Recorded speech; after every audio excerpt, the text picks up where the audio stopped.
Hoje nós estamos aqui comemorando a Páscoa, irmãos. E como eu digo todos os anos, a Páscoa é mais importante que o Natal. A Páscoa, para mim e para você, tem muito mais significado, importância, relevância. Porque quando nós falamos de Páscoa, automaticamente nos remete à ressurreição. A Páscoa é mencionada na Bíblia lá no início, em Êxodo capítulo 12. E era comemorado pelo povo de Israel por causa da libertação do tempo em que eles ficaram presos, cativos ali no Egito por 430 anos. Obrigado, Marco. E você deve estar se perguntando, mas o que tem a ver eu que sou cristão, que vivo no século 21, com o que aconteceu lá nos primórdios, mencionado em Êxodo capítulo 12? Eu quero dizer, tem tudo a ver. A Páscoa foi comemorada sim, com a saída do povo do Egito rumo à terra prometida, mas ela tem a ver comigo e com você. Por quê? Porque o Antigo Testamento serve de base para o Novo Testamento, e o Novo Testamento existe para confirmar o Antigo Testamento. Todos os livros do Antigo Testamento apontam para Jesus. Esse é o maior motivo, é o significado da existência do Antigo Testamento. Ou seja, tudo que é relatado, mencionado, que você já leu nas Escrituras, que nós já pregamos aqui várias e várias vezes, lá com textos do Antigo Testamento, apontam para o Novo. A Páscoa, irmãos, é mais do que uma cerimônia religiosa, é mais do que uma reunião em família, quando nós comemos, nós bebemos, nós nos confraternizamos, isso é muito bom. É mais do que férias prolongadas, feriado prolongado, é muito mais do que isso. A Páscoa é um divisor de águas. Olha para o irmão que está do seu lado, cutuca ele e fala assim, é um divisor de águas.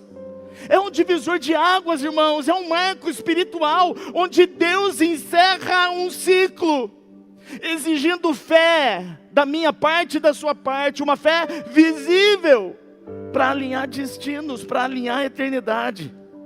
Eu quero dizer algo para você, o Cordeiro é o mesmo, mas é a postura dos participantes, eu e você, que vai definir se, como encerramento desse ciclo, que significa Páscoa, se nós vamos atravessar para um novo tempo, ou se nós vamos ficar estagnados. A cruz não remete só à morte, mas a cruz nos remete a um portal. Onde eu quero chegar com isso? Eu quero te dizer, você veio para cá hoje, para experimentar o novo de Deus, porque hoje Deus, Ele coloca um fim no seu ciclo, para iniciar um novo ciclo de bênção, de promessa. Se você crê, diga amém, dê um aplauso lindo a Jesus.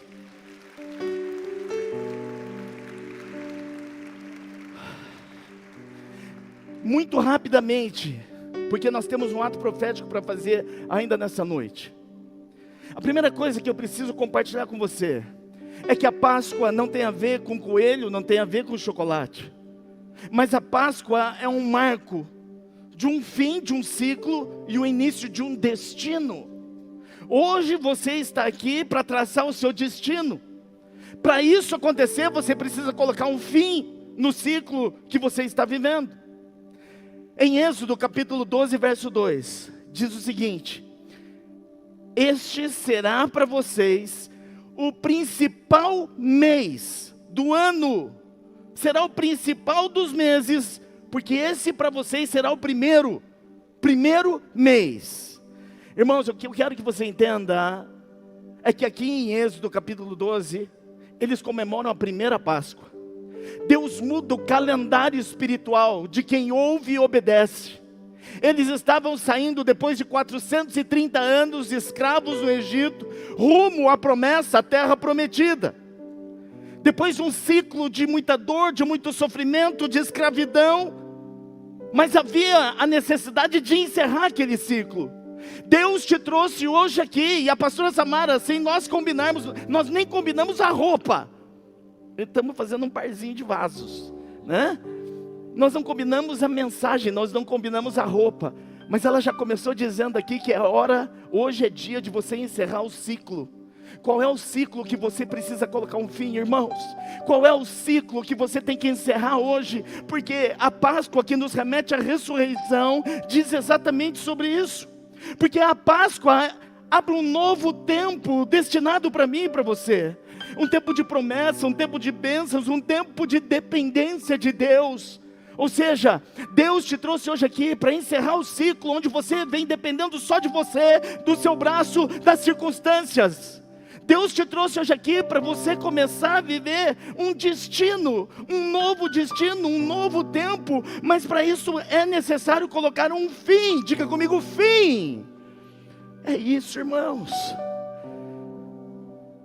Aqui no texto, em Êxodo 12, eles encerraram um ciclo de escravidão.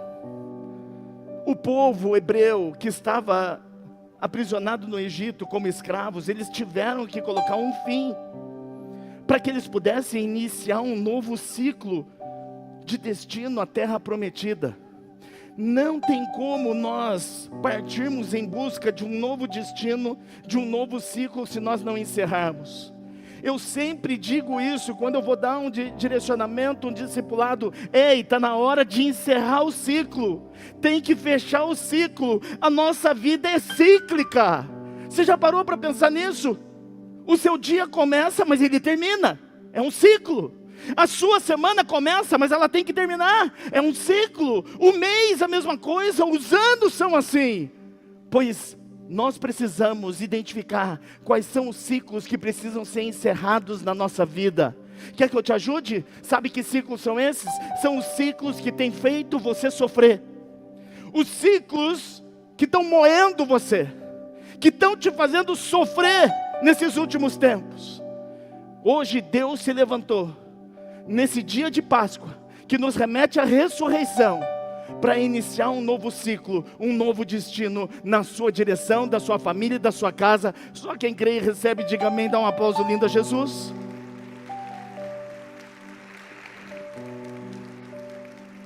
Vocês acham que isso só aconteceu com Moisés e Arão dando uma palavra para o povo? Aqui em Êxodo 2, Deus estava falando exatamente com o povo, que era liderado por Moisés, que era liderado pelo sacerdote Arão. Porém, irmãos, Josué viveu algo semelhante. Lá em Josué capítulo 5, verso 10, antes deles tomarem posse da terra prometida, antes de conquistarem Canaã, Josué celebra a Páscoa. Diga Páscoa. Fala mais alto, diga Páscoa. Sim, e o que tem a ver o encerrar um ciclo e começar um outro? Foi nesse momento que o maná que descia do céu, que Deus estava diariamente concedendo ao povo, cessa, para de cair, para que eles pudessem ter acesso, para que eles pudessem se alimentar dos frutos da terra prometida. Acabou o ciclo do deserto e começa um novo ciclo. A Páscoa tem esse poder, diga comigo, poder. Fala com mais fé, diga poder. A ressurreição que aconteceu na Páscoa tem esse poder de encerrar ciclos e começar outro. Mas nós precisamos identificar qual é o deserto que nós precisamos deixar para trás. Qual é a dor que nós precisamos deixar para trás? Qual é o sofrimento que nós precisamos deixar para trás? Josué decide que o ciclo do deserto acaba e o destino da conquista da terra prometida se inicia. Irmãos, eu não quero me delongar com a palavra dessa noite, mas você já entendeu que a Páscoa nos remete à ressurreição, que a ressurreição tem a ver com ciclo. E a pergunta que eu quero fazer para você nessa noite é: qual é o ciclo que Deus quer encerrar na sua vida e você insiste em permanecer? O que precisa acabar, encerrar o ciclo na sua vida para que se inicie algo novo? Talvez seja um relacionamento doentio, abusivo, um relacionamento baseado em pecados, ou um trabalho que vem te escravizando, amizades, relacionamentos tóxicos, vícios. Que ciclos são esses, irmãos? Que só você e Deus sabe que precisa se encerrar. Que manias são essas que você precisa hoje colocar um fim e começar manias novas? Meu Deus! Quais são os comportamentos que você tem que precisam ser colocados um fim, um basta, se encerrar hoje? O que precisa morrer hoje, irmãos? Para que acontecesse a ressurreição, algo teve que acontecer antes, que foi a morte. Jesus morreu, e eu fiz questão de pedir para passar esse vídeo, para a gente entender um pouquinho como foi que Jesus morreu. Pelo meu, pelo seu pecado. Para que acontecesse a ressurreição, para que nós estivéssemos aqui comemorando a Páscoa, Jesus teve que morrer. O que é que precisa morrer na sua vida hoje que você não larga? O que é que precisa morrer hoje que você não abandona? Pois para que haja ressurreição, primeiro precisa haver morte. Pergunta para o irmão que está do seu lado: o que é que você vai matar hoje? Chama ele de assassino gospel. Meu Deus, eu falei de manias. Samara disse que agora eu estou ficando velho e as minhas manias estão se multiplicando. E eu tenho manias, algumas manias que precisam morrer, outras que eu preciso fazer perpetuar. Por exemplo, eu tenho uma mania. A primeira peça de roupa que eu coloco não é a cueca, é a meia. Eu ponho primeiro a meia, depois eu ponho a cueca. Quando eu ponho cueca, brincadeira. Eu tenho mania, é mania. Eu tenho mania. A Mitch e o Rô tiveram uma bebê linda, minha cara. E a mania que eu tenho, a mesma que eu trago desde a época que eu ainda sou, mas quando Sati e Mitch eram bebezinhos. Terminou de mamar, eu pego as mamadeiras, lavo, eu faço isso, é meu papel, minha mania. Lavo, coloco numa água quente, fervendo e deixo lá esterilizando. Tem mais alguém que faz isso? Que já fez isso? Acho que é mania de velho. Mas manias, essas manias são boas, eu quero perpetuar, mas tem algumas manias que a gente precisa parar. Mania de ser machão. Eu era machão, né? Agora eu não sou mais. Estou quase uma mariquinha. Irmãos, o que precisa morrer na sua vida? Quer ajuda? Quer ajuda? Olha para o teu cônjuge. Olha para a tua esposa. Pergunta para ele, o que precisa morrer? Se ela falar assim, você, vem falar comigo no final do culto. Vem falar comigo no final do culto. Se o teu cônjuge falar assim, você precisa morrer, é você. Aí você vem falar comigo que a gente já vai ressuscitar antes de você morrer. Mas irmãos, você está entendendo? Para que haja ressurreição, precisa haver morte. E é você que precisa definir isso, porque Deus está muito afim de encerrar um ciclo na sua vida, para que a partir de hoje, você comece um novo. Se você tem sido infiel a Deus, olha, nem está no meu script isso, mas se você tem sido infiel a Deus, está na hora de romper com esse ciclo. Está na hora de você ser próspero. Quantos aqui querem ser prósperos, digam amém. E quem quer ser rico, mas rico, diga aleluia. Pois então comece um novo ciclo. Comece sendo fiel no pouco, para que Deus possa te colocar sobre o muito. Está vendo como tudo na nossa vida é cíclico? É cíclico, irmãos, é cíclico. O que você precisa deixar morrer? O que você precisa deixar Deus levar, para que você possa começar a caminhar rumo ao seu destino? Páscoa, presta atenção nisso.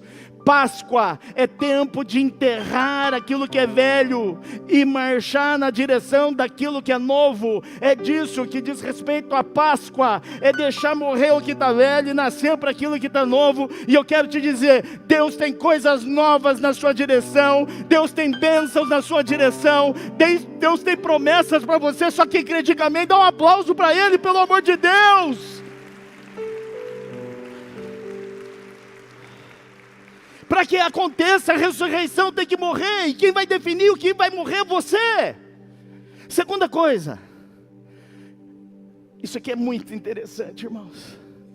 A Páscoa nos remete a um chamado para termos fé. Mas uma fé que se vê. não somente que se sente. A Páscoa é um momento perfeito para exercermos uma fé viva, uma fé visível. Não é simplesmente uma fé declarada, mas é uma fé visível. Êxodo capítulo 12, verso 13, diz o seguinte: o sangue será um sinal para indicar as casas em que vocês se encontram. É Deus falando, tá?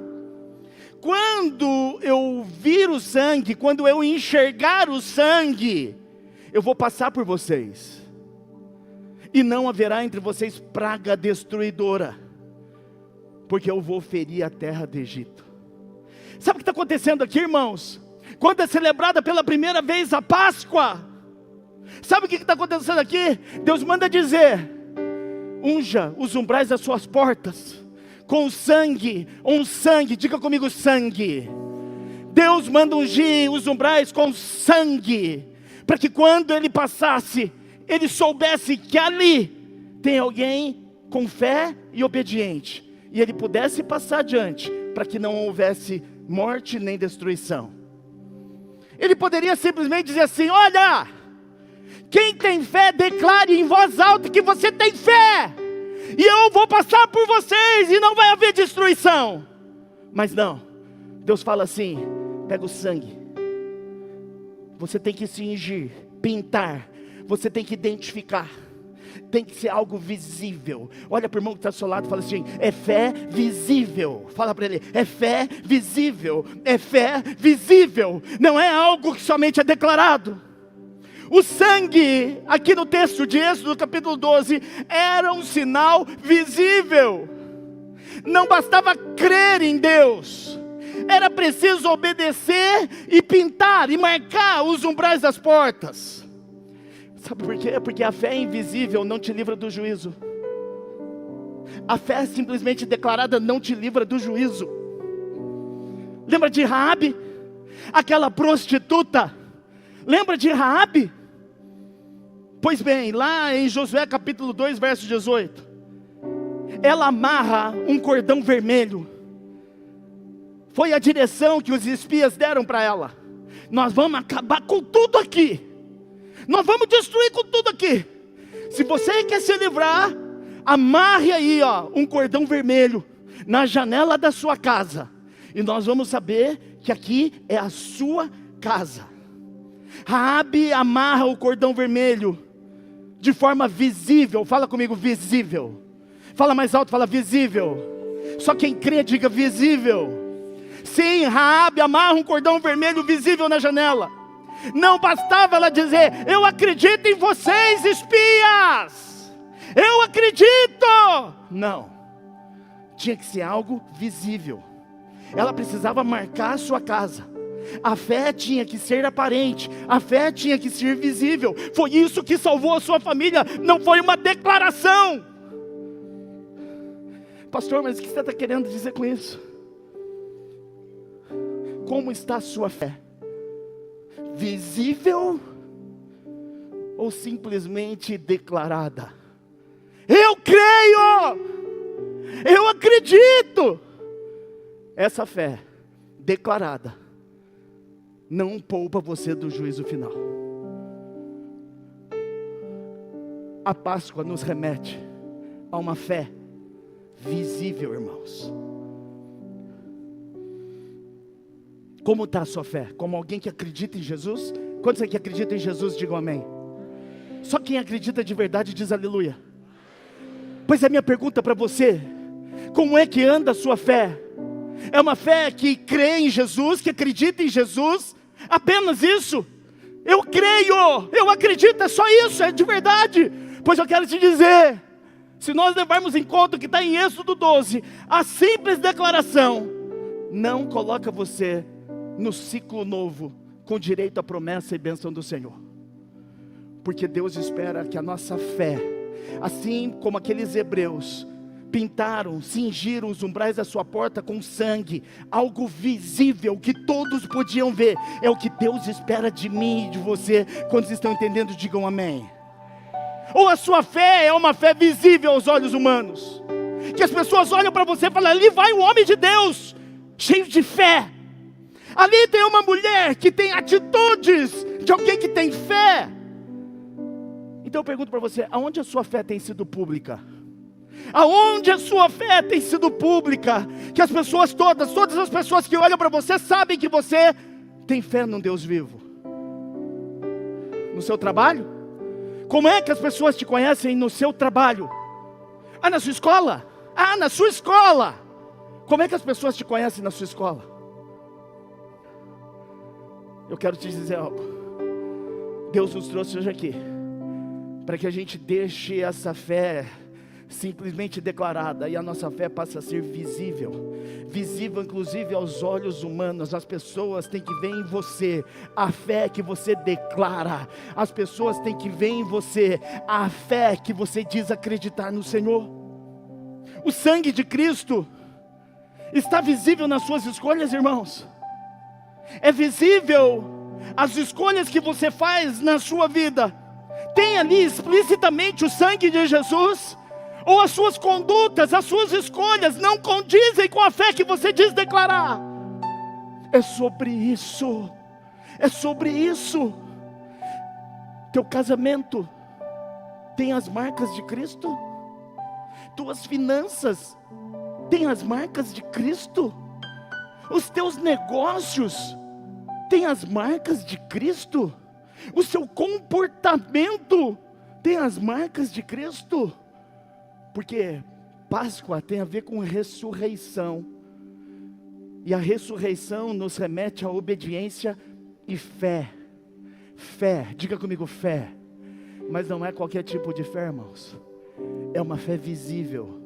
É uma fé visível. Assim como aconteceu na saída do povo do Egito, no deserto, rumo à terra prometida, a fé e a obediência eram visíveis. Diga para o irmão que está ao seu lado: está na hora da sua fé ser visível. É disso que eu estou falando, irmãos. Na sua escola, as pessoas têm que olhar para você e ver a fé. No teu trabalho, as pessoas têm que olhar para você e ver fé. No trânsito, pelo amor de Deus, as pessoas têm que olhar para você e ver fé. Nós não estamos aqui simplesmente brincando de ser crente, nós estamos aqui para sermos aprovados. Sabe por quê? Porque existe sim uma outra vida depois dessa. Existe uma vida que para todo mundo. Para todo mundo. E o meu desejo é que essa outra vida é que nós estejamos no mesmo lugar, na presença de Deus. Porque quem não estiver na presença de Deus, me perdoe, vai estar na presença do diabo, do inimigo, daquele que tentou e não conseguiu. Nós estamos aqui para sermos aprovados, e nós seremos aprovados mediante a nossa fé visível. E aí eu pergunto para você: como tem sido a sua fé? A sua fé é visível ou sua fé é uma fé declarada? Eu acredito em Deus, eu confio em Deus, eu descanso em Deus, eu sei quem Deus é, eu sei o que Ele pode fazer. E a sua vida? Deus hoje quer que você mate essa fé declarada, para você entrar num novo ciclo de uma fé visível, para que não só Deus, mas quem passar por você, possa ver que ali vai um homem e uma mulher de fé. Se você decide ser esse homem, essa mulher, diga amém e dê um aplauso lindo a Jesus.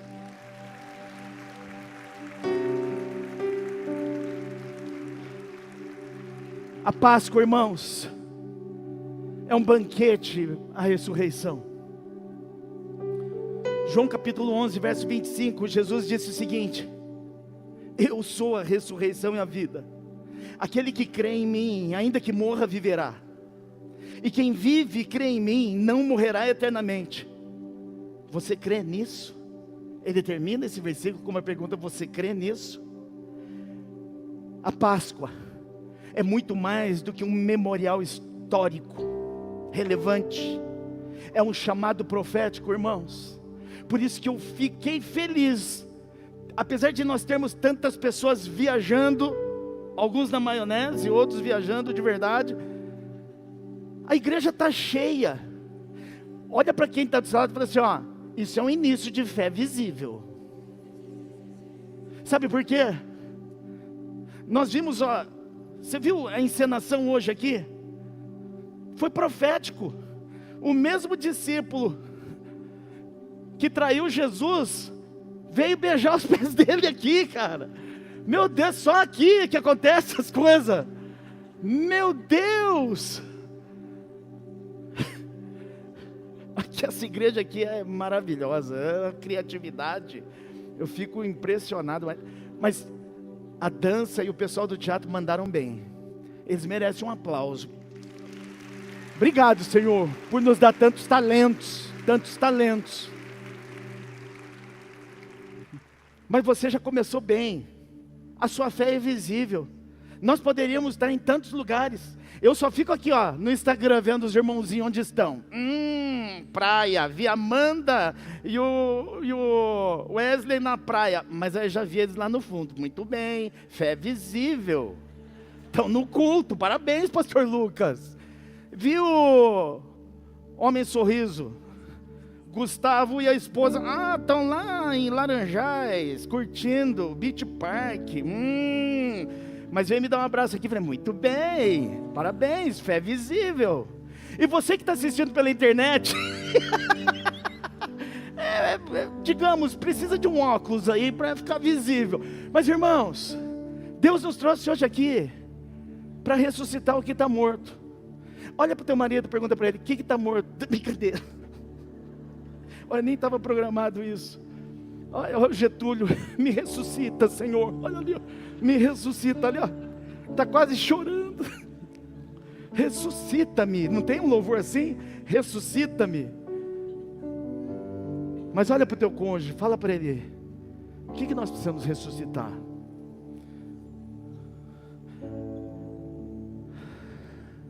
Hoje é noite de Páscoa. É noite de ressurreição.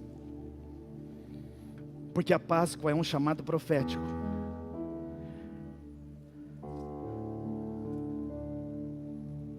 E essa festa é para nós que estamos vivos, mas tem muita gente que acha que está vivo, mas que na verdade está morto. Jesus não apenas ressuscitou, mas Jesus nos convida, irmãos, a vivermos a sua ressurreição juntamente com Ele. A cruz foi o preço. A cruz foi o preço. A ressurreição, simplesmente um convite. E a resposta é você quem dá. Sou eu quem dou. Jesus não morreu para que nós continuássemos os mesmos, irmãos. Viu o vídeo que nós assistimos aqui? O que Ele sofreu? Quando eu estava procurando essas imagens, que eu vi o filme, eu chorei de novo. Por imaginar a dor, o sofrimento que Jesus passou por mim, por você, pelo seu e pelo meu pecado. O poder da ressurreição transforma as nossas identidades, muda a nossa direção e nos dá um novo propósito. Sabe por quê? Porque a ressurreição não é apenas sobre o que Ele fez, mas é sobre o que nós nos tornamos. Está entendendo isso? A ressurreição não foi simplesmente o que Jesus fez, não é simplesmente sobre Ele, mas é sobre nós. O que eu e você estamos fazendo diante da ressurreição de Jesus. Como as pessoas nos conhecem. Como é que Deus te conhece? Eu falei um dia desse aqui, falei, o meu maior sonho é o dia quando eu estiver diante do Pai e Ele olhar para mim e falar assim, eu te conheço. Porque já pensou o dia que você chegar diante dEle, Ele olhar para você e falar assim, quem é você? Eu dei célula, fui na célula, ia para o culto, 2 vezes por mês eu estava no culto, eu até orei, e Ele olhar para você e falar, não te conheço. Deus está nos dando a oportunidade de matar aquilo que está impedindo a gente de avançar no novo ciclo. Sabe por quê, irmãos? Jesus Cristo não veio para tornar homens e mulheres ruins em homens e mulheres bons. Não foi para isso. Jesus não sofreu o que sofreu, e Jesus não ressuscitou para te fazer alguém bonzinho. Não, não foi por isso. Jesus sofreu o que sofreu e ressuscitou para transformar quem estava morto em alguém vivo. Tem alguém vivo aqui em nome de Jesus? Tem alguém vivo aqui em nome de Jesus? Se você está vivo, diga amém, fica em pé, dá um aplauso ao Senhor, dá um chute no seu irmão, faz alguma coisa. Ei! Jesus não sofreu o que sofreu para te fazer bonzinho. Jesus sofreu o que sofreu para te dar uma nova vida. Hoje é dia de você reconhecer a verdadeira Páscoa. Não é a Páscoa da mídia, não é a Páscoa da modernidade, não é a Páscoa do mundo, é o poder da ressurreição. Jesus nos convida a participarmos da ressurreição com Ele. E aquilo que você acha que está morto, a tua esperança, a tua fé, hoje é dia disso ressuscitar, irmãos, pelo amor de Deus. Nós vamos fazer um ato profético, mas antes nós vamos adorar o Senhor. Você pode colocar a mão no seu coração, você pode fechar os seus olhos, você pode começar fazendo aí uma introspecção. Como tem sido a sua fé? Se a sua fé é visível ou não? Se você é simplesmente, tão somente alguém bonzinho, ou você é alguém que tem uma postura de alguém vivo, vivo em Cristo. O que você precisa para encerrar esse ciclo que tem te machucado? Onde sua fé está sendo chamada para que ela seja pública, visível? E por último, que identidade Deus está restaurando em você, para que você possa se sentar à mesa com Ele? Deus não se senta à mesa com morto, Deus só se senta à mesa com quem está vivo, e a nossa vida só é possível através de Cristo. Em nome de Jesus, adore a Ele. Mestre, eu preciso de um milagre.